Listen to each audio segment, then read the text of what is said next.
Okay, so these are two packages which have come in the post. This one is from China. I've got a feeling it'll be the mf8 Gigaminx from Aliexpress. This is from Hungary, so going by the fact that it's from Hungary and the shape of it as well, this should be the Varikon tower. I think that's what it's called, that I bought from eBay. I'm really hoping this will be a top minx I ordered about 2 or 3 months ago, but I seriously doubt it. I mean, if it's not come by now, then it probably never will do.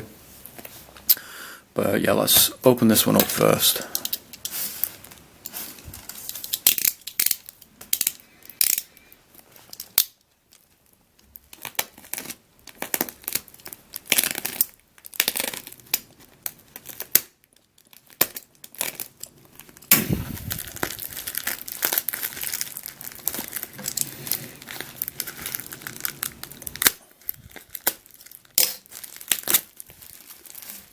Yep, it should be, yeah, I'm pretty sure it will be the mf8 Gigaminx. It can't really be anything else. I've not ordered any other mf8 puzzles, so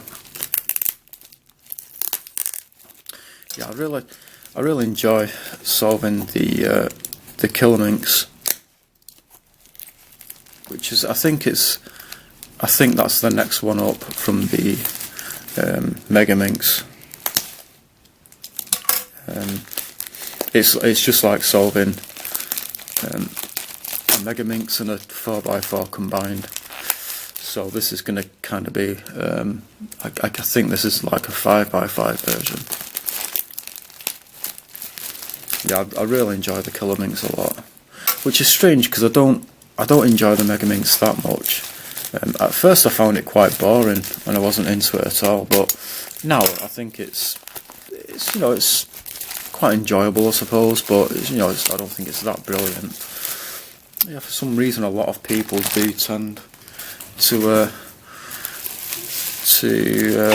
find the Megaminx to be quite boring to solve, like it's not really for them for some reason. I'm not sure why, because it's not like it's a really simple puzzle, you know. There's more to solving. There's more to solving a Megaminx than, you know, solving a 2x2 or a 3x3, I suppose, you know.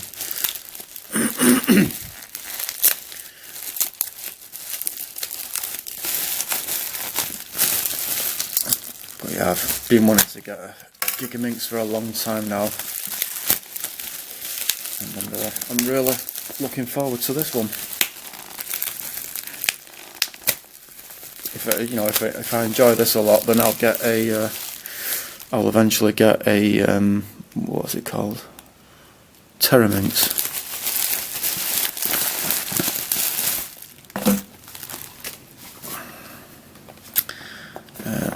We'll just have a quick look inside to make sure it is, and yep, it is indeed a Gigaminx, and it's already stickered as well. Let's open this one from Hungary.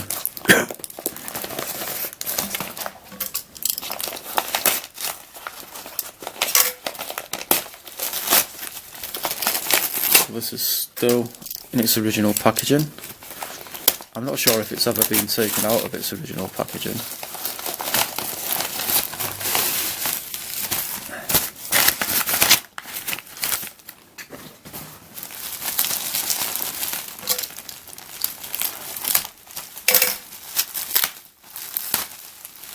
Yeah, I was thinking that I'd be having to, when like making the unboxing video for the Gigaminx, I was thinking that it would be unstickered and I'd have to end up going away and then coming back and you know, restarting the video showing the puzzle stickered, but I won't have to do that.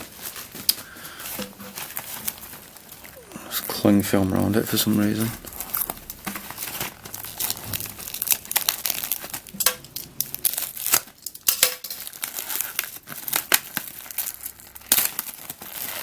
So it looks like it's a Russian puzzle.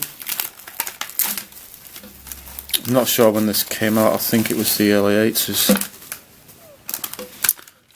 Yeah, this looks like it's brand new and unused.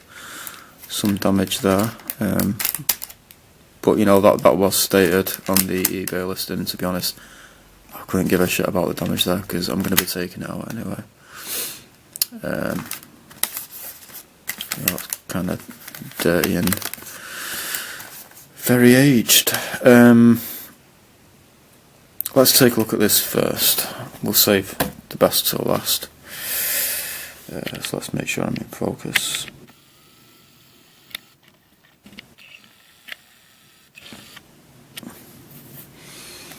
So this looks like some Russian writing. Not sure what that number means. APT. And yeah, the card is held together with staples. I guess that's just how things were done in those days.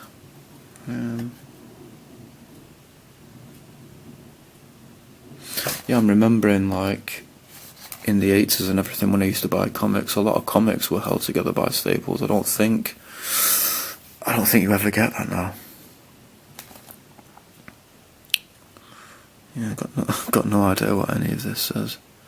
Would be really interesting to me to read this. I think the same about like Chinese packaging as well. It would be, you know, it'd be cool to know Chinese because it would be really interesting to see what it says. Let's see.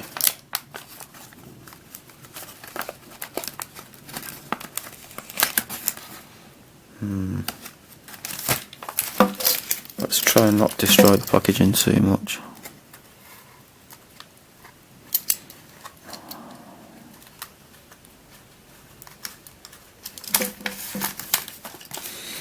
So I'm just prising up the ends of these staples there so I can so I should be able to open the packaging without ripping the card.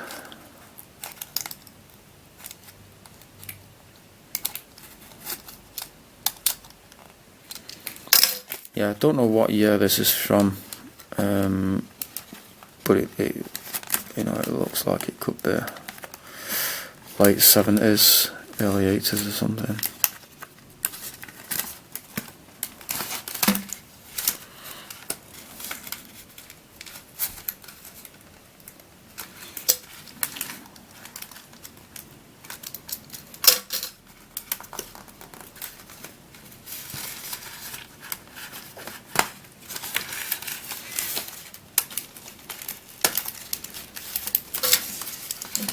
I love really old Russian puzzles. You know, I don't just mean that I think they're really great to solve, but there's something very appealing about the fact that you know, the Russian and the very old for some reason. I'm not sure what it is.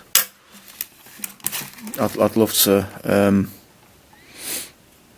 What's that place called? Is it Chernobyl or something? It's like a place in Russia that was deserted.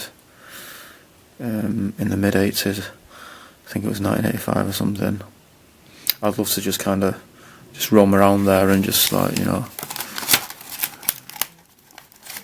look at the buildings, look inside the buildings and stuff, just kind of explore.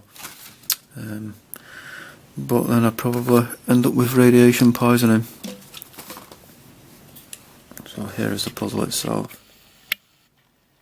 Strangely, it's very dusty, even though I think it's been inside its packet all its life. It's coming off very easily, though.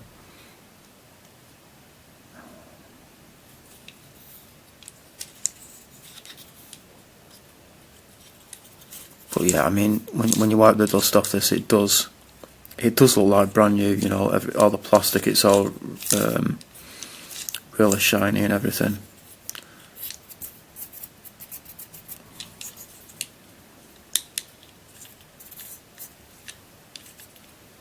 Got hairs on it and stuff. Let's see what colours we've got. We've got orange, yellow, blue, light blue, white, brown and red. So we've got 1, 2, 3, 4, 5, 6, 7 columns, and we've got 1, 2, 3, 4, 5, 6, 7 layers. I think this is the biggest the biggest mass-produced ball tower, puzzle tower, Varikon tower, whatever you'd call it, that there is, you know, which is available. Let's see what this turns like. I don't think you can turn this bottom bit, can you?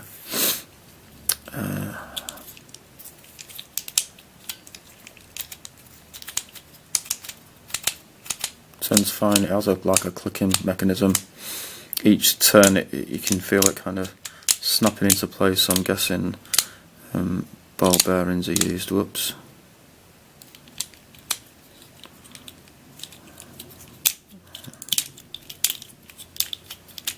This is a bit stiff to move, this layer. Ow! Just when I turned it, I pinched my skin in between the layers. Alright, let's see. Let's try and get this back. Yeah, these puzzles, they are quite easy to solve. Well, very easy to solve, I suppose. Unless you've got a gradient on them, like the Babylon Tower, you know, the knockoff. I'm not sure if there was any of the original Babylon Towers had gradients on them, but the knockoff ones do, and that adds a greater level of difficulty to them. It does make them quite a decent challenge. So you can move the balls up and down like this.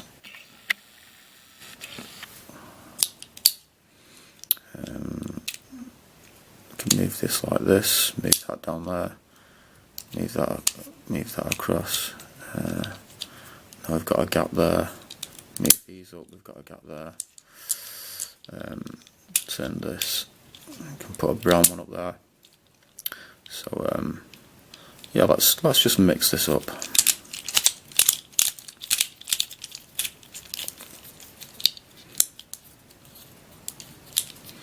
I'm surprised that a lot of really vintage rare puzzles don't really seem to go for that much on eBay.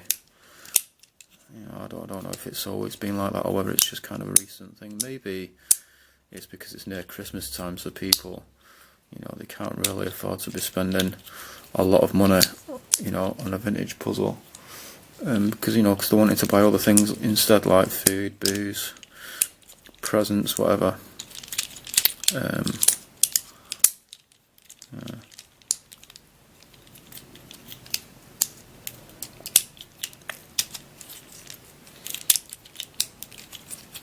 Or then again, maybe, I don't know, maybe rare vintage puzzles aren't that popular amongst twisty puzzlers.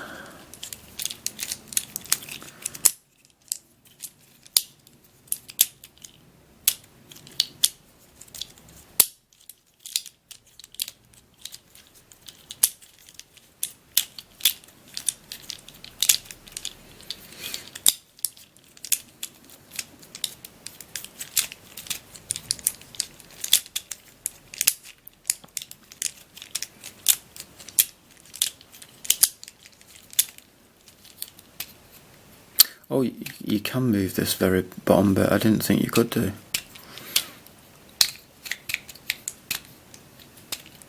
It kind of looks, when you're turning it, it kind of almost looks like it's going to unscrew or something, because it's like the gap between this piece and this layer. It kind of ends up looking bigger or something. You know what I mean? When you turn it, and it kind of looks as though it's just coming loose or something, but I'm sure it's fine. I'm not really sure if that's scrambled enough or not, but there you go, a scrambled 7 layer, 7 column Varikon tower. There was only one. How much did I pay for this? I think it was about £10, and there was only one. There was only one other listing of one of these on eBay. It was a used one. It wasn't in its original packaging, and it was selling for it was about £18. I'm not sure if that included the shipping, or whether the shipping was free, or whether there was also shipping on top of the price. I don't know. But yeah, let's open up this. Well, I was going to say let's take a look at the box first, but I've already shown these boxes many times. These mf8 dodecahedron boxes. So let's just go straight into it.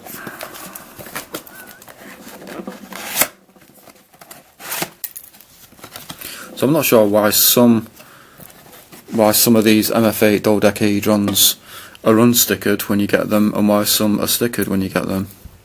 I don't know.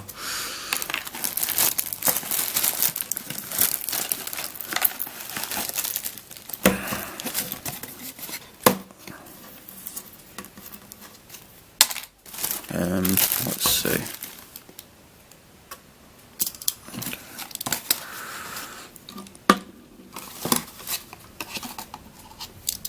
I don't need this anymore.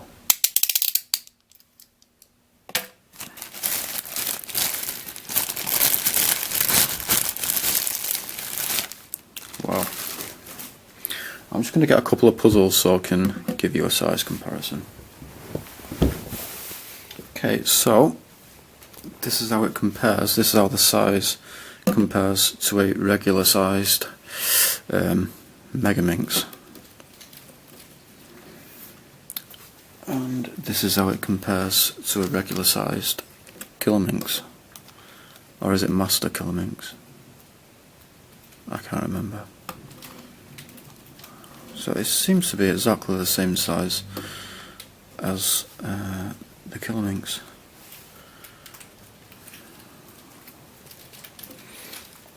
Oops.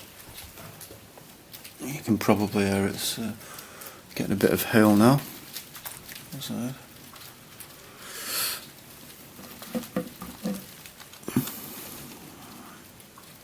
Yeah, these both seem to be exactly the same size. So I'll give you a closer look at this. I mean, I do quite like stickering big puzzles, but it's nice sometimes to not have to sticker them, because it is quite time consuming. But wow, that looks beautiful. Got a very anemic, I don't know, pink or violet or something.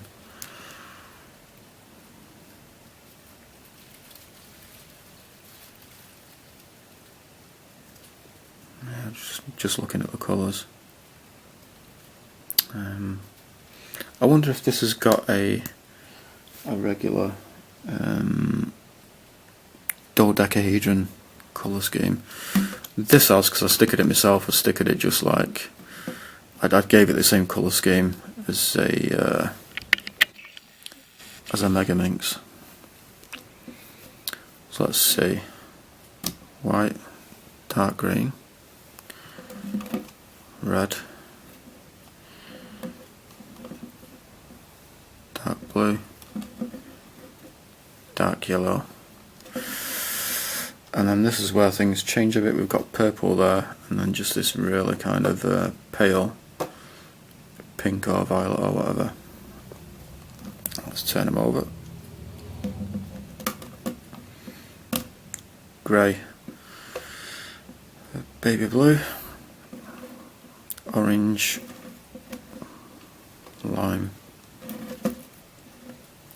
pink, and pastel yellow. I've always really liked pastel yellow. Yellow is my favourite colour, but probably my favourite shade of yellow is pastel yellow. Or maybe then again, maybe a fluorescent yellow. I do like fluorescent colours. Right, anyway, let's show the turning.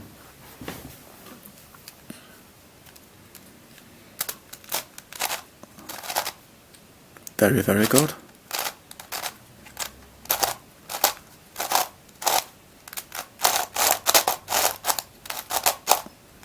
A little catchy, but I don't mind at all. I mean, for a puzzle of this size, I think, you know, in this complexity, the amount of pieces, I think the turning is phenomenal, to be honest.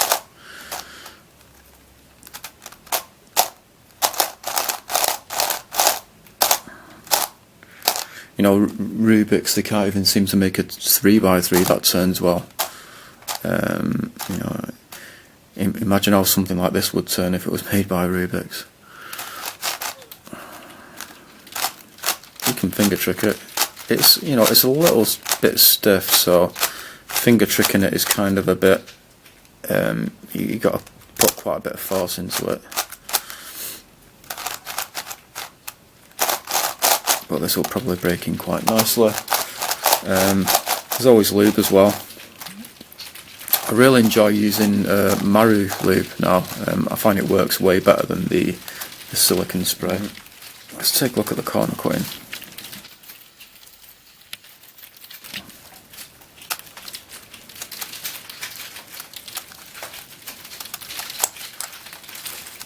I mean, look at that. Not only does a puzzle of this many pieces turn really great, but it also corner cuts really great as well. It's just quite amazing, really.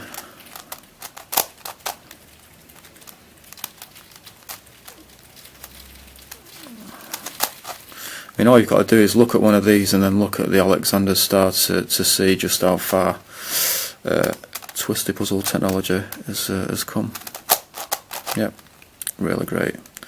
So let's give this a good old scramble.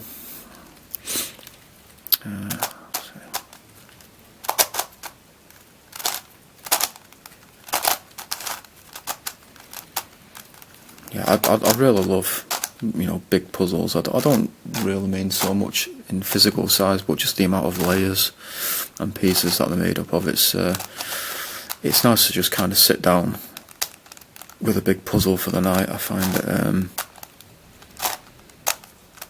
I don't know. I guess there's something very therapeutic. I guess I find something very therapeutic about it. And it's just nice and relaxing. You know, you're building up those sections, building up those layers, just seeing it all come together.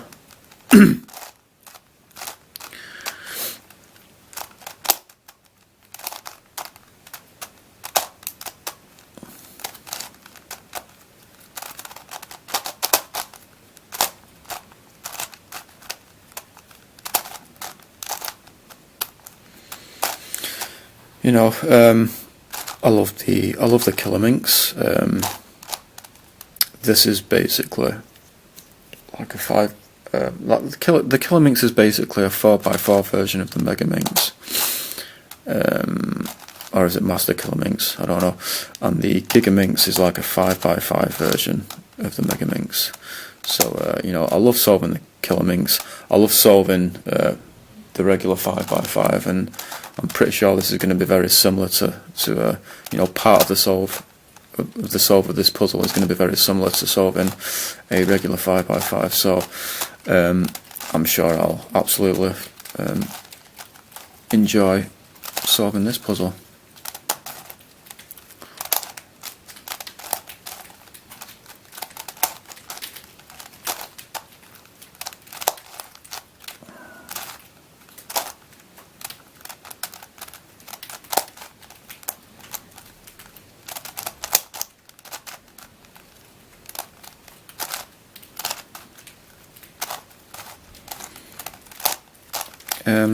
I think maybe that'll do now.